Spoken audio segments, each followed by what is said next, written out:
Now when Harald was 10 years old, his father, King Halfdan, died. An old book that tells about Harald says that then he was the biggest of all men, the strongest, and the fairest to look upon. That about a boy 10 years old. But boys grew fast in those days, for they were out of doors all the time, running, swimming, leaping on skis, and hunting in the forest. All that makes big, manly boys. So now King Halfdan was dead and buried, and Harald was to be king. But first he must drink his father's funeral ale. "Take down the gay tapestries that hang in the feast hall," he said to the thralls. "Put up black and gray ones. Strew the floor with pine branches.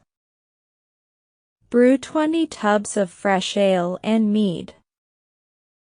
Scour every dish until it shines." Then Harald sent messengers all over that country to his kinsmen and friends. "Bid them come in 3 months' time to drink my father's funeral ale," he said.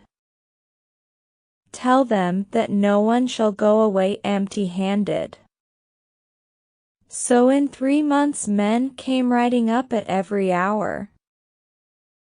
Some came in boats. But many had ridden far through mountains, swimming rivers, for there were few roads or bridges in Norway. On account of that hard ride no women came to the feast. At 9 o'clock in the night the feast began.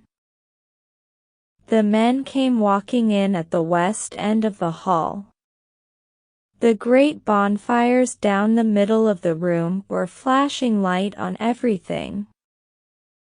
The clean smell of this wood smoke and of the pine branches on the floor was pleasant to the guests. Down each side of the hall stretched long, backless benches, with room for 300 men. In the middle of each side rose the high seat, a great carved chair on a platform. All along behind the benches were the black and gray draperies. Here hung the shields of the guests, for every man, when he was given his place, turned and hung his shield behind him and set his tall spear by it. So on each wall there was a long row of gay shields, red and green and yellow, and all shining with gold or bronze trimmings. And higher up there was another row of gleaming spear points. Above the hall the rafters were carved and gaily painted, so that dragons seemed to be crawling across, or eagles seemed to be swooping down. The guests walked in laughing and talking with their big voices so that the rafters rang. They made the hall look all the brighter with their clothes of scarlet and blue and green, with their flashing golden bracelets and headbands and sword scabbards, with their flying hair of red or yellow. Across the east end of the hall was a bench. When the men were all in, the queen, Harald's mother, and the women who lived with her, walked in through the east door and sat upon this bench. Then thralls came running in and set up the long tables before the benches. Other thralls ran in with large steaming kettles of meat. They put big pieces of this meat into platters of wood and set it before the men. They had a few dishes of silver. These they put before the guests at the middle of the tables, for the great people sat here near the high seats. When the meat came, the talking stopped, for Norsemen ate only twice a day, and these men had had long rides and were hungry. 3 or 4 persons ate from one platter and drank from the same big bowl of milk. They had no forks, so they ate from their fingers and threw the bones under the table among the pine branches. Sometimes they took knives from their belts to cut the meat. When the guests sat back satisfied, Harald called to the thralls, "Carry out the tables." So they did, and brought in 2 great tubs of mead and set one at each end of the hall. Then the queen stood up and called some of her women. They went to the mead tubs.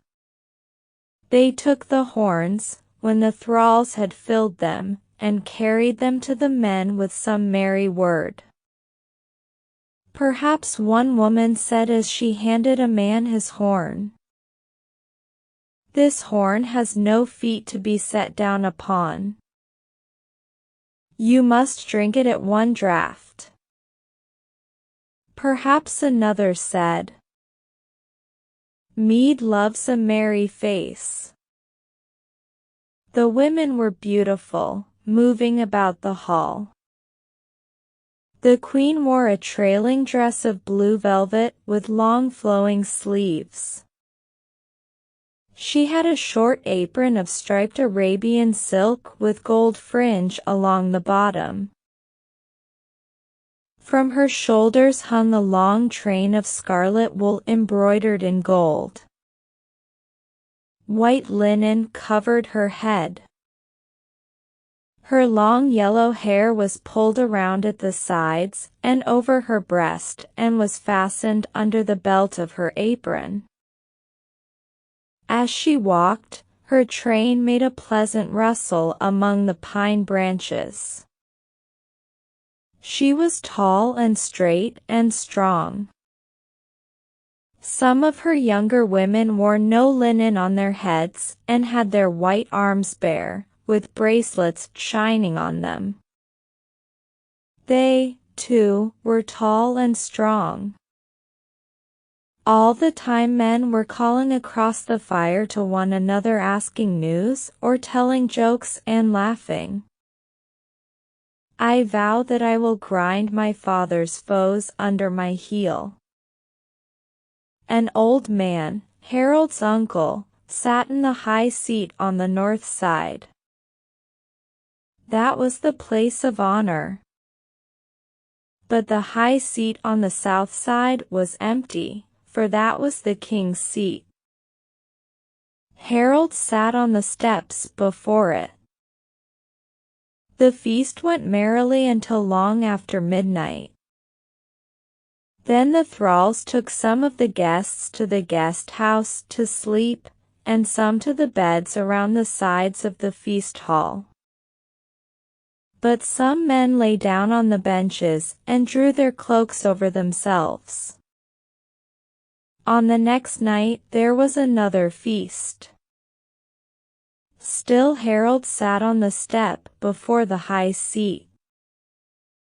But when the tables were gone and the horns were going around, he stood up and raised high a horn of ale and said loudly, "This horn of memory I drink in honor of my father, Halfdan, son of Gudrod, who sits now in Valhalla. And I vow that I will grind my father's foes under my heel." Then he drank the ale and sat down in the king's high seat, while all the men stood up and raised their horns and shouted, "King Harald!" And some cried, "That was a brave vow." And Harald's uncle called out, "A health to King Harald!"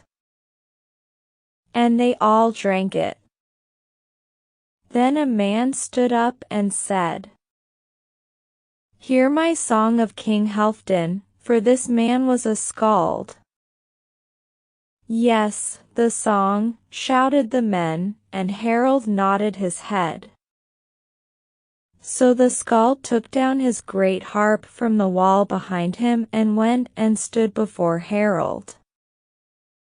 The bottom of the harp rested on the floor, but the top reached as high as the skald's shoulders. The brass frame shone in the light. The strings were some of gold and some of silver.